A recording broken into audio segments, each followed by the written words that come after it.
Hey everybody, it's Kyle. Hey, today I wanted to do a video. I was at work this morning and I was given a project that was a monster project. Like one of those ones that you look at and you go, I don't know if I can do this. And it reminded me of an experience I had in the past where I was able to break something down into what I'll call bite-sized pieces. And I'll give you a quick story behind what actually happened. Quite a few years back, I was discussing with my boss a partner we had in business that was kind of causing some issues, and we were discussing how to manage him. And as we finished up the conversation, I said, well, we should probably expect him to do this because that's just kind of the guy he is, and that's what he's been known to do. And my boss called me. He said, you know what, Kyle, you're kind of a pessimist, aren't you? And I'd never thought of myself that way. And I said, no, I'm not a pessimist. I'm a realist. I know this guy, and I know what he'll do because he's done it before. And he said, well, you know, a realist is what pessimists call themselves because they don't like to call themselves pessimists. Well, it kind of got under my skin a little bit and upset me. So I went and got a book. You know me, right?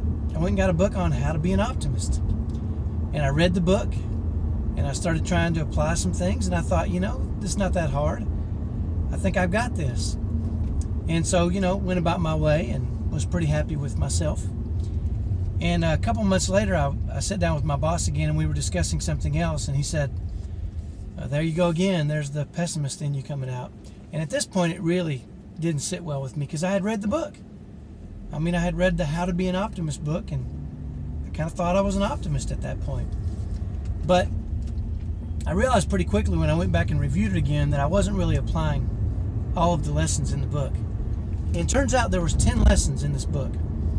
And so what I did was I took lesson number 1, and I took a piece of paper out, and I basically typed up what I was going to do every day for an entire week.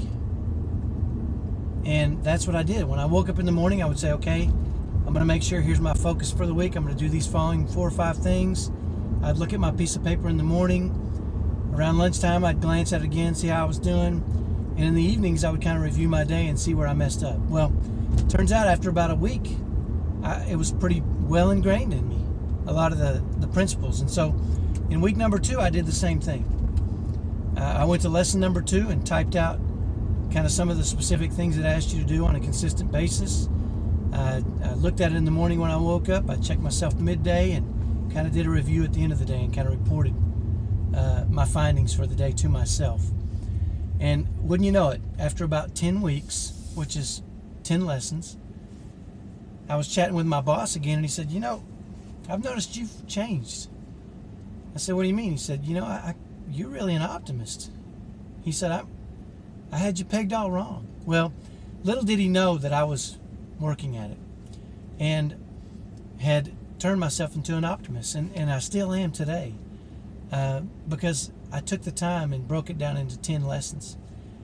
And let me tell you how valuable that was to me when my family and I decided we needed to fix our family. When we found out my first son was on the autism spectrum, it really did a number on us. I mean, we were struggling already because there were some things going on that we weren't familiar with, that we didn't know what to do. He had no diagnosis. We didn't really know what was going on. And even after we did know what was going on, we really didn't know how to solve it. There was no guide on how to thrive in chaos as you raise kids that are on the spectrum. And so, you know, my family and I decided to take that same principle. We're just going to break this down and create our own guide and do a lesson a week. And so every Sunday night, my wife and I, my 2 oldest sons, who were probably, 9 or 10 at the time, would sit down together and we'd decide what we wanted to focus on that week. And we'd write it down and we would review it amongst ourselves and individually and together on a daily basis. And we asked our kids, our 2 oldest typical kids, to do that as well. And every Sunday we would report to each other kind of our failures and our successes and where we thought the holes were in our process and our techniques and our desires. And over a period of, weeks, 10 weeks, 10 months, 10 years,